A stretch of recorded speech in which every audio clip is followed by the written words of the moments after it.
जय हिंद साथियों, जैसा कि आप देख रहे हैं नवीन सर मेरे बगल में है। रिवाइज रिजल्ट लाने में आरआरबी एनटीपीसी का सबसे महत्वपूर्ण इन्होंने भूमिका निभाया। वह ट्विटर कैंपेन से लेकर सड़क तक ये भूमिका निभाए और आज रिजल्ट आ चुका है। तो सर आपका बहुत बहुत स्वागत और है। इसमें हम अपना श्रेय नहीं देना चाहते। एक्चुअली मैं सब स्टूडेंट जिस तरीके से एकजुट होकर के ये प्रोटेस्ट में भाग लिए और जिस तरीके से वो अपने मांग के सामने गवर्नमेंट को झुकने पर मजबूर किए, ये अपने आप में बड़ी बात थी। ये स्टूडेंट का डिवोशन है कि आज जो परिणाम देखने को मिला है, पहले 3,84,000 पिछली बार रिजल्ट दिया था और उसके बाद 7,05,000 यूनिक कैंडिडेट को इस रिजल्ट में पूरा करने का प्रयास किया और इसी का परिणाम है कि अभी आप देख रहे हैं कि कट ऑफ में कितना ज़्यादा उतार चढ़ाव है। 2, 4, 5 नंबर से लेकर के कट ऑफ लेवल 2 की बात करें तो 25 से 28 नंबर तक का मार्जिन चला गया है पिछले रिजल्ट के बनिस्पत। तो निसंदेह इसमें बहुत सारे बच्चे अंदर आए हैं जिनका उस बार रिजल्ट नहीं था और जिनका उस बार कुछ पोस्ट में रिजल्ट था, कुछ लेवल में रिजल्ट था।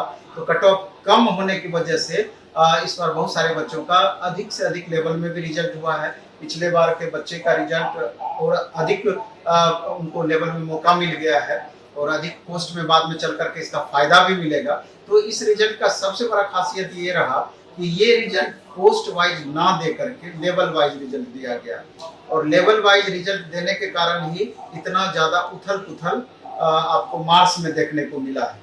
तो लेकिन बच्चों को ये बात समझना चाहिए कि ये सिर्फ ट्रेलर था, अभी फिल्म बाकी है। फिल्म बाकी है कि मतलब ये हमारा हुआ कि अंततः 35,281 बच्चों को ही लेना है, जबकि अभी लगभग 7,05,000 बच्चों का रिजल्ट दिया गया है।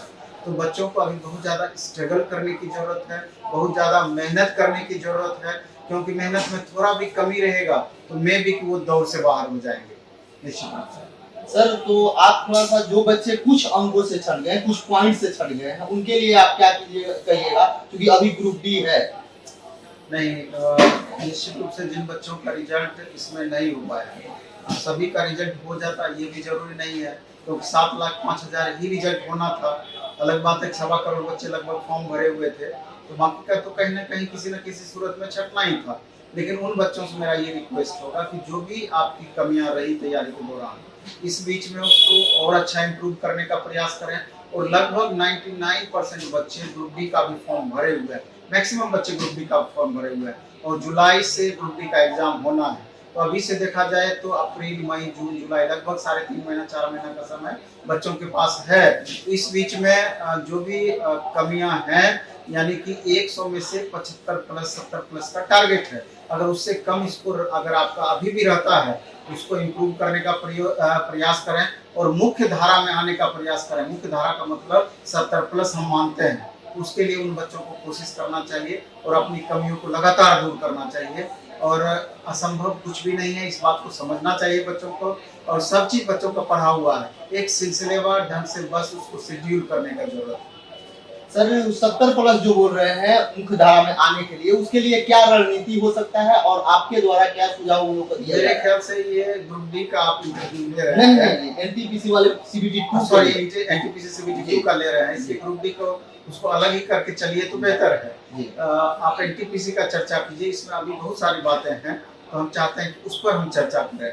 जैसे उसमें अगर देखा जाए तो अभी एनटीपीसी का रिवाइज रिजल्ट जारी किया है तो बहुत बच्चे जो हमको फोन कर रहे हैं कि सर स्कोर कार्ड में हमारा रिजल्ट तो दिखा रहा है कि 2 लेवल में क्रॉस किए हैं, 3 लेवल में क्रॉस किए हैं, 4 लेवल में क्रॉस किए हैं, लेकिन रिजल्ट वाले सेक्शन पर जब हम जाते हैं जहाँ रोल नंबर दिया हुआ है वहाँ पर रिजल्ट हमारा दिखता नहीं है। इसको लेकर के बच्चे परेशान हैं। इसी सिलसिले में अभी आरआरबी पटना के सेक्रेटरी से भी मेरी बातचीत हुई है। उनका स्पष्ट कहना है कि जो हम लिंक दिए हैं बच्चों को, उसी लिंक पर जाकर के स्कोर कार्ड में वो अपना रिजल्ट जज करें, देखें, क्योंकि यहाँ पर कहीं ना कहीं किसी एक लेवल में ही बच्चों का रिजल्ट हम दिए हैं, क्योंकि एक से अधिक लेवल में अगर हम रिजल्ट दिखाते तो वहाँ फिर यूनिक रिजल्ट वाली बात कहाँ पर रहती। तो उनका कहना बिल्कुल जायज था और वहाँ पर स्कोर कार्ड में जितने लेवल में उनका यस दिखा रहा है उतने लेवल में बच्चों को एनटीपीसी सीबीटी 2 का एग्जाम आगे चल करके देना है। इस बात को बच्चे समझें, इसको लेकर के थोड़ा भी बच्चे कंफ्यूजन में ना रहें, पहली बात। दूसरी बात, एक चीज और, कई बच्चे हमको फोन कर चुके हैं कि सर हमारा कट ऑफ से ज्यादा मार्क्स है लेकिन हमारा रिजल्ट उसमें नहीं दिखा रहा है। तो सबसे पहला प्रश्न उन बच्चों से मेरा ये था कि क्या आप ओबीसी से बिलोंग करते हैं? तो मैक्सिमम बच्चों का कहना था कि हाँ सर हम ओबीसी से बिलोंग करते हैं। तो निश्चित रूप से ऐसे जो भी बच्चे हैं तो सबसे पहले वो ये चीज देखें जो फॉर्म भरने वक्त वो किससे फॉर्म भरवाए थे, खुद से भरे थे या दूसरे से फॉर्म भरवाए थे, और फॉर्म भरने वक्त क्या आपने क्रीमी लेयर डाला है या नॉन क्रीमी लेयर में यस किया है। अगर आप क्रीमी लेयर में यस किए होंगे तो आपको यूआर कैटेगरी में माना जाएगा, ओबीसी का लाभ वहां चल करके नहीं माना जाएगा। तो इसलिए बहुत सारे बच्चे को ये बात समझ में नहीं आती है और वो अपना कट ऑफ ओबीसी में मिलाते हैं लेकिन वहां क्रीमी लेयर डालने के कारण उनका रिजल्ट यूआर कैटेगरी के अंतर्गत है। तो यूआर को अगर वो बिना यूआर के कट ऑफ को अगर पार नहीं कर पा रहे होंगे तो उनका रिजल्ट नहीं होगा। तो इसके लिए भी बच्चे अपना रिजल्ट देख करके कंफ्यूजन इस बात को समझते हुए अपना दूर करें। सर एक प्रश्न और है मेरा कि आप सब का जो CBT 1 का रिवाइज रिजल्ट के लिए बहुत सारे शिक्षक लोगों पर और स्टूडेंट लोगों पर FIR हुआ था। बहुत सारे बच्चे 500 के करीब में जो जेल में है। सभी बच्चे तो जश्न मना रहे हैं जिनका आ गया, जिनका पहले भी आया था। उन बच्चों पर कोई विचार नहीं कर रहा है, तो उनको लेकर सर क्या आप कहिएगा? ये बहुत ही चिंता का विषय है। आपको ऐसे समझना होगा कि कल ही हियरिंग था, उसमें एक बच्चा है राजन कुमार, तो उसका SSC LDC में फाइनल हो गया। 31 तारीख को उसका वेरिफिकेशन है। तो वकील टेम्पोररी बेल के लिए अपील किया था। तो टेम्पोररी बेल उस बच्चे को पर्सनली उस बच्चे को मिला है और इस रूप में मिला है कि पुलिस कस्टडी में वो बच्चा जाएगा वेरिफिकेशन कराने के लिए और वेरिफिकेशन कराने के बाद पुनः वो बच्चा जेल जाएगा। पहली बात समझिए। दूसरी बात क्या कि उसी प्रोटेस्ट में 9 बच्चे सीतामढ़ी के जेल गए थे। वो भी बच्चे अभी समस्तीपुर जेल में हैं और उन बच्चे के गार्जियन मिलने के लिए आए हुए थे। उन बच्चों के गार्जियन का कहना था कि समझिए कि सर बच्चों के साथ इतना ज्यादती किया जाता है कि नाला तक सफाई करवाया जा रहा है उन बच्चों से। अब ये समझिए कि जनवरी में वो बच्चा जेल गया, लगभग ये मंथ भी आपका मार्च अब बीत रहा है, अप्रैल आ गया। तो ऐसी परिस्थिति में 3 महीना लगभग बच्चे को जेल हो गया है अभी तक ना। तो और ये सारे बच्चे वैसे बच्चे हैं जो कि आर्थिक रूप से काफी कमजोर श्रेणी में आते हैं या जिनके गार्जियन आर्थिक रूप से काफी कमजोर हैं और अच्छे वकील नहीं कर पा रहे हैं। वकील तो हैं जैसे तैसे हो रहा है लेकिन अच्छे वकील नहीं होने के कारण उनका बेल वाली समस्या हो रही है। इसलिए हम चाहते हैं कि हम टीचरों का भी ये कर्तव्य और कोशिश भी हम लोग लगातार कर रहे हैं। कल परसों भी हम लोग अपने ग्रुप में चर्चा किए हैं कि कम से कम अगर डायरेक्ट नहीं तो इनडायरेक्ट रूप से आर्थिक मदद ही हम इस तरह का कर दें कि अच्छे वकील को रख करके उन बच्चों के लिए कुछ हम कर पाए। और सबसे बड़ी बात है कि आज रिवाइज रिजल्ट दिया है, 7,05,000 लगभग बच्चों का रिजल्ट आया है।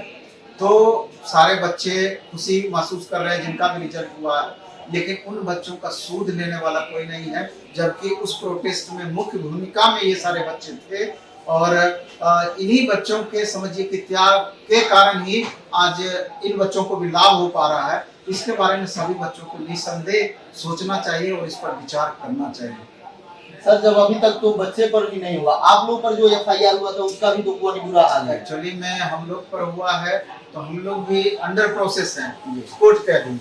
तो हम लोग तो सक्षम है, चलिए अपना हम किसी तरीके से कर लेंगे, मैनेज हो जाएगा वो चीज। अब प्रोसेस हम आगे बढ़ाएंगे। जब हम दोषी नहीं हैं तो कितना दिन हम लोग मामला इस तरह से खिंचा पाएगा। लगातार हम लोग हियरिंग में शामिल होंगे, सब चीज होगा, लेकिन सबसे ज्यादा चिंता उन्हीं बच्चों के साथ है। देखिए नवीन सर, आपके गुरुजी जो हैं अपना चिंता नहीं कर रहे हैं, सभी शिक्षक अपना टेंशन नहीं ले रहे हैं, लेकिन बच्चों का टेंशन ले रहे हैं। इसलिए आप लोग का भी कर्तव्य बनता है कि उनके बारे में जानते रहें कि जो बच्चे जेल में हैं उनके साथ क्या हो रहा है। सर एक प्रश्न और रहेगा कि जो बच्चे का रिजल्ट हो चुका है वह अब अपना तैयारी कैसे करे और आपके द्वारा जो सुझाव मिलेगा उस तरीके से चलेगा और क्या व्यवस्था कर रहे हैं आप? जैसे कि NTPC CBT 2 अब जिन बच्चों को देना है, यानी NTPC CBT 1 में जिन बच्चों का रिजल्ट हुआ है, सबसे पहले तो मेरे तरफ से, मेरे संस्थान प्लेटफॉर्म कोचिंग की तरफ से, रुक्मिणी पब्लिकेशन की तरफ से उन बच्चों को ढेर सारा धन्यवाद, कॉन्ग्रेचुलेशन हम कहना चाहते हैं कि आपका मेहनत रंग लाया है। अब चूंकि आगे मेन स्ट्रगल आपका बाकी है, CBT 2 एग्जाम में बहुत ज़्यादा आपके लिए कंपटीशन टफ होना है, इसलिए जो भी अभी आप तैयारी कर रहे होंगे उस तैयारी में आप धार दीजिए, अधिक से अधिक मेहनत कीजिए और कोशिश रहना चाहिए कि 120 क्वेश्चन चूंकि एग्जाम में पूछा जाना है, चूंकि कंपटीशन टफ रहेगा इसलिए 100 प्लस का आप टारगेट जरूर रखें। अगर 100 से कम स्कोर रहेगा तो कहीं ना कहीं कंफ्यूजन निसंदेह बना हुआ रहेगा, और 100 से ऊपर स्कोर आपका जाएगा तो निश्चित रूप से आपकी सफलता अधिक से अधिक सुनिश्चित होने की संभावना रहेगी।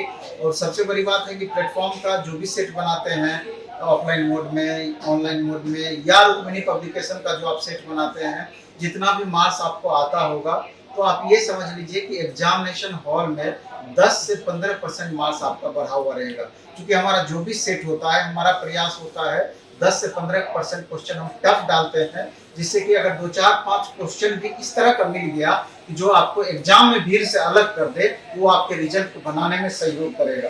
इसलिए सभी बच्चों से रिक्वेस्ट होगा, चूंकि लेवल 6 का एग्जाम मई से ही स्टार्ट हो जाएगा, बाकी लेवल का उसके बाद एग्जाम होना है, तो समय चूंकि बहुत कम है, इसलिए 8 घंटा 10 घंटा 12 घंटे का आप रूटीन बनाएं, डेली एक सेट बनाएं और कोशिश करें। पटना के बच्चे अभी तो लगभग 1500 बच्चे यहाँ NTPC CBT 2 का टेस्ट दे रहे थे, सप्ताह में 2 टेस्ट लेते थे, लेकिन अब 3 टेस्ट हम कर देंगे और मात्र 10 रुपया पर टेस्ट था, एकदम मिनिमम फी में बाइलिंगुअल क्वेश्चन था। तो अगर आप चाहें तो यहाँ आकर टेस्ट दीजिए और हमको पूरा भरोसा है कि चूंकि अब रिजल्ट दे दिया है, 3-4 हजार बच्चे आपको एक सप्ताह के अंदर में हो जाएंगे, और जितने अधिक बच्चे रहेंगे उतना ज़्यादा और बच्चों को फायदा मिलना है।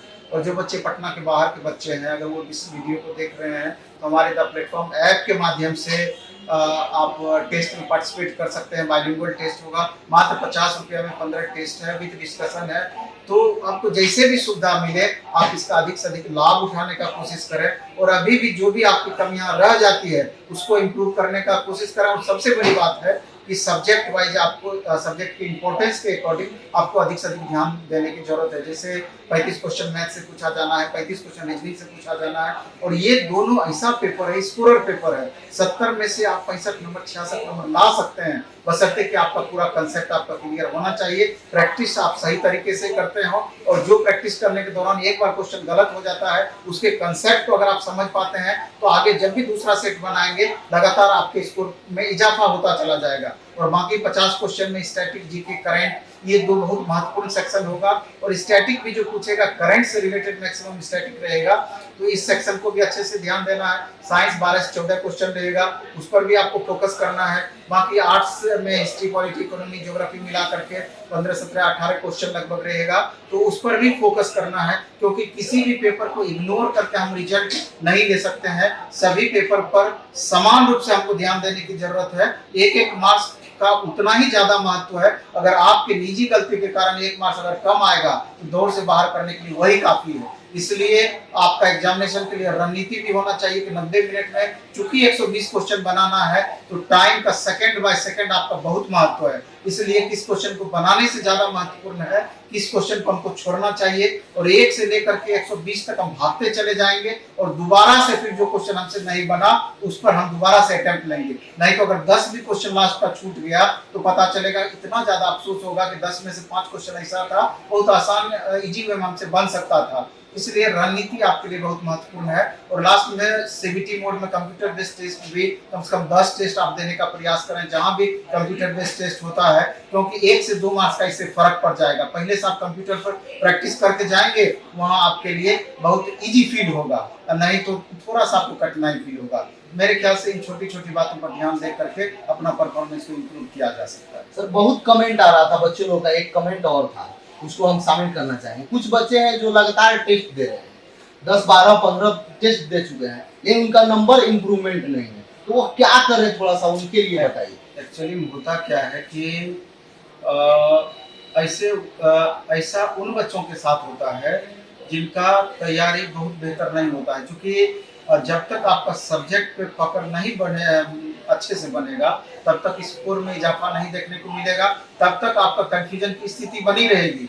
और कंफ्यूजन अगर सब्जेक्ट में पकड़ धीरे धीरे बढ़ता चला जाएगा तो नियम है कि कंफ्यूजन स्वतः कम होता चला जाएगा और स्कोर हमारा स्वतः बढ़ता चला जाएगा। इसलिए इस टाइप के जितने भी बच्चे हैं तो बेसिक कंसेप्ट जो भी आप टॉपिक उठाते हैं उसका अधिक से अधिक समझने का प्रयास करें और अधिक खाली सेट नहीं बनाएं, बल्कि अगर 20 ही सेट हम बना रहे हैं तो 20 सेट को एक बार, 2 बार, 3 बार इस तरीके से बनाएं कि 20 सेट का जितना मैथ है, रीजनिंग है, साइंस है, पूरा कंसेप्ट हमारे दिमाग में सेट हो जाए, जिससे कि इस तरह का क्वेश्चन अगर आपको आगे मिलता है वहां हमारे स्कोर में इजाफा होना चाहिए। आप 50 सेट बना लिए और कुछ भी आपके दिमाग में रह नहीं पा रहा है तो ऐसी स्थिति में आपको परेशानी बनी भी रहेगी। और अटेम्प्ट भी इस तरीके से लेना चाहिए कि जहां 50-50 है वहां निश्चित रूप से अटेम्प्ट लेना चाहिए, और जहां चारों ऑप्शन में हमें एक भी ऑप्शन नहीं जान रहे हैं निसंदेह वहां हमको छोड़ देना चाहिए, क्योंकि 1/3 निगेटिव होता है। क्योंकि वैसी परिस्थिति में तुक्का लगाइएगा तो निश्चित रूप से आपको स्कोर को नीचे लेकर के आएगा, वैसी परिस्थिति में आपका स्कोर प्रभावित होगा ही होगा। चलिए अब वीडियो को यहीं पे समाप्त करेंगे। यदि आप चैनल पर नए हैं तो चैनल को जरूर सब्सक्राइब करें। आपका कोई भी क्वेरी हो सर से जुड़ा हुआ तो कमेंट बॉक्स में जरूर कमेंट करेंगे। पुनः मैं सर से बात करने का प्रयास करूंगा। सर समय देने के लिए बहुत बहुत धन्यवाद सर। धन्यवाद।